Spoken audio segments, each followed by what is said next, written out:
সালাম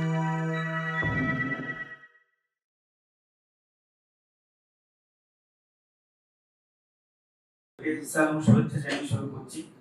তো এই আমার বর্তমান অবস্থা হচ্ছে end of history and the last man, Francis ফুকুয়ামার বিখ্যাত বই। তো ওই বইটা আমার জন্য রেলেভেন্ট আলোচনার জন্য, কারণ ওনার আরো কিছু কাজও আমি একটু উল্লেখ করতে চাই, বিশেষ করে অরিজিনস অফ পলিটিক্যাল অর্ডার। তো ওখানে উনি দেখাচ্ছেন যে এই ইউরোপে বা বিভিন্ন মিডল ইস্টে বা এশিয়াতে কিভাবে ইনস্টিটিউশন ডেভেলপ করছে এবং সেক্ষেত্রে রুল অফ ল কিভাবে ডেভেলপ করছে। কারণ আমরা যদি এমনকি ইউরোপের ইতিহাসটা দেখি যে রাইটস এর আগে যেটা হয়েছে যে বিভিন্ন যে রাষ্ট্রের যে পাওয়ার্স তাদের মধ্যে যে ব্যালেন্স বা সেপারেশনস অফ পাওয়ার্স এটা নিয়ে আলোচনা তারা প্রথম শুরু করেছে 1748 সালে, যখন দ্য স্পিরিট অফ লস লিখেন মন্টেস্কু। তিনি বলছেন কেন সেপারেশন অফ পাওয়ার্স দরকার, কারণ যদি কোনো একটা অর্গান সে যদি আইন প্রণয়ন করে, আইন নিজেই এক্সিকিউট করে, আবার সেটার বিচার যদি তাকেই করতে হয়, অর্থাৎ মোনার্কি, অ্যাবসলিউট মোনার্কি, তাহলে সেইটা অবশ্যই মানুষের লিবার্টি নষ্ট করবে। সেই সমাজে লিবার্টি থাকতে পারে না। যেহেতু আমরা ফ্যাসিজম বলি আর এই থাগ স্টেট বলি, এটা সামহাউ বাংলাদেশ একটা ওভার ডেভেলপড স্টেট।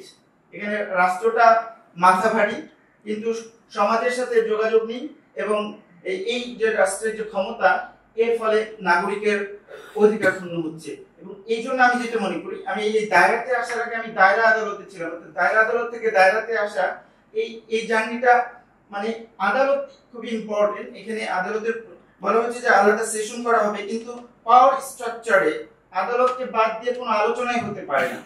কারণ কি, যে ধরেন যে আমাদের যে সিস্টেম, পার্লামেন্টারি সিস্টেম যদি আমরা রাখি, তাহলে যে পার্টিটা পার্লামেন্টে রিপ্রেজেন্ট করবে তারাই হয়তো প্রাইম মিনিস্টারশিপ বা এক্সিকিউটিভকে দখল করবে।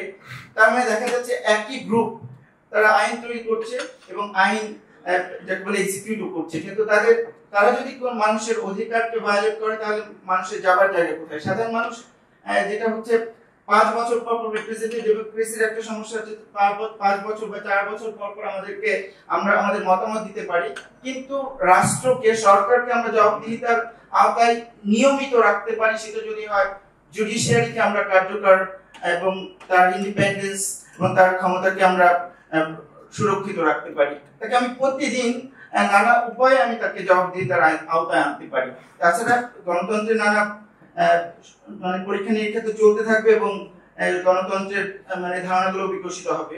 কারণ রিপ্রেজেন্টেটিভ ডেমোক্রেসি ওয়েস্টে নানা সমস্যা তৈরি করেছে, এবং আমরা তবে এখনই আমাদেরকে যেটা হচ্ছে মিনিমামটা প্রতিষ্ঠা না করে ম্যাক্সিমামের স্বপ্ন দেখা সম্ভবত প্র্যাগম্যাটিক বা বাস্তবসম্মত না। আমরা যেখানে একদিনে ডেমোক্রেসি প্রতিষ্ঠা করতে পারিনি, সেখানে আমার ডেমোক্রেসি প্রতিদিন কিভাবে আসবে? সেটা আসা সম্ভব না। সুতরাং সেই জায়গা থেকে আমাদেরকে একদিনেটা প্রথমে এক্সারসাইজ করতে হবে, তারপরে 2 দিন 3 দিন এভাবে বাড়তে থাকবে।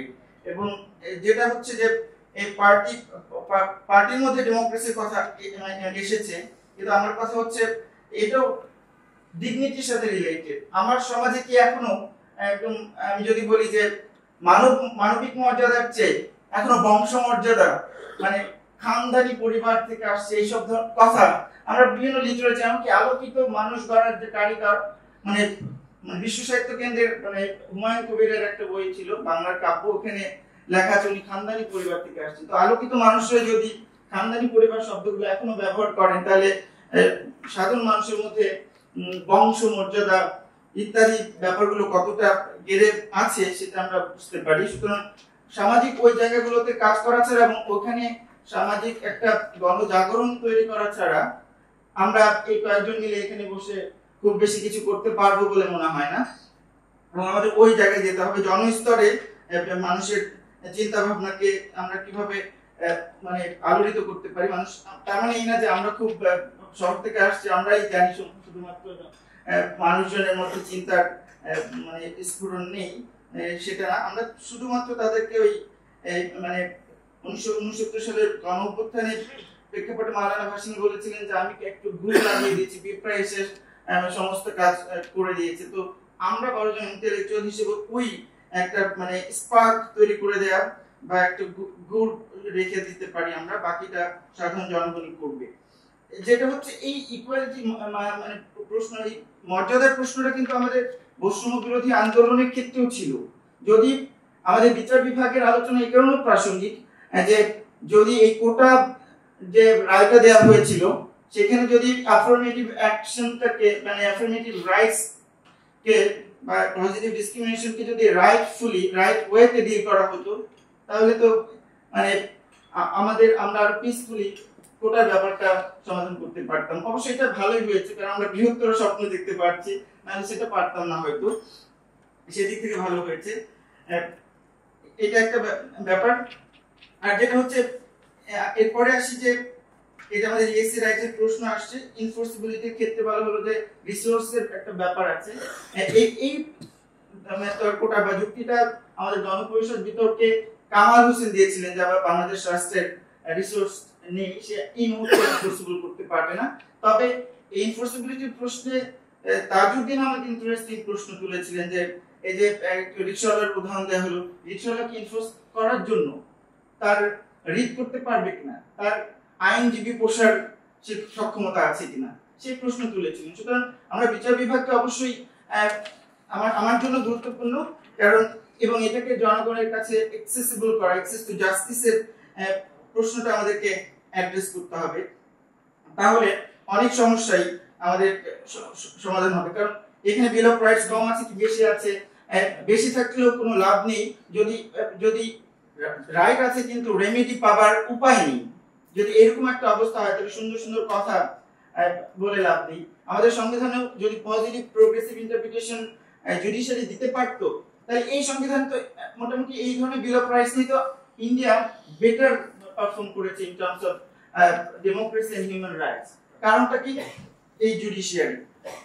তো এরপরে আসে যে ইএসসি রাইটসটা আমাদের দিতে হবে বটে, কিন্তু এটা এই না যে আমরা মানে রাতারাতি আমরা ডিসক্রিমিনেশন দূর করতে পারি, বরং আমরা যদি ক্যাপিটালিজমে উত্তরণ ঘটাতে চাই, আমাদের হিউম্যান রিসোর্স যদি ডেভেলপ করতে চাই, তাহলে শিক্ষা এবং স্বাস্থ্যকে অধিকার হিসেবে প্রত্যেকটা নাগরিককে দিতে হবে। কারণ এখন ওই মানে চিপ লেবার বিক্রি করার অর্থনীতি থেকে আমাদেরকে বেরিয়ে আসতে গেলে আমাদেরকে শিক্ষা এবং স্বাস্থ্য এবং অন্যান্য innovation and education, research and ডেভেলপমেন্টে মনোযোগ দিতে হবে।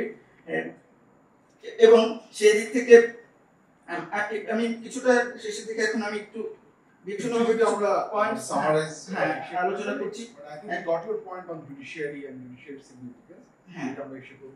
আর একটা ব্যাপার হচ্ছে আমাদের আলোচনা মানে কোন একটা এই যে আমরা সুন্দর স্বপ্ন দেখছি এটা বাস্তবায়নের ক্ষেত্রে যদি ফোর্সেসটা কি, আমাদের পিছনে রাজনৈতিক শক্তি কারা, এই আলাপ ছাড়া যেটা এসেছে আমরা মানে এগোতে পারবো না। সেক্ষেত্রে আমি দেখছি যে আমাদের শ্রেণীর ব্যাপারে একটা থাকতে হবে, যেহেতু কৃষক এবং শ্রমিক বাংলাদেশে বেশি, কিন্তু তাদেরকে এমনি প্রফেশনালস, অন্যান্য গ্রুপ, কালচারাল অ্যাক্টিভিস্ট ইত্যাদির মাঝে একটা ছোট্ট অংশ করে আমরা রাখবো কিনা, তাদের রিপ্রেজেন্টেশন আরো বেশি হওয়া উচিত কিনা সে বিষয়ে আমাদের মানে ভাবার হয়তো আমরা ভাবতে পারি।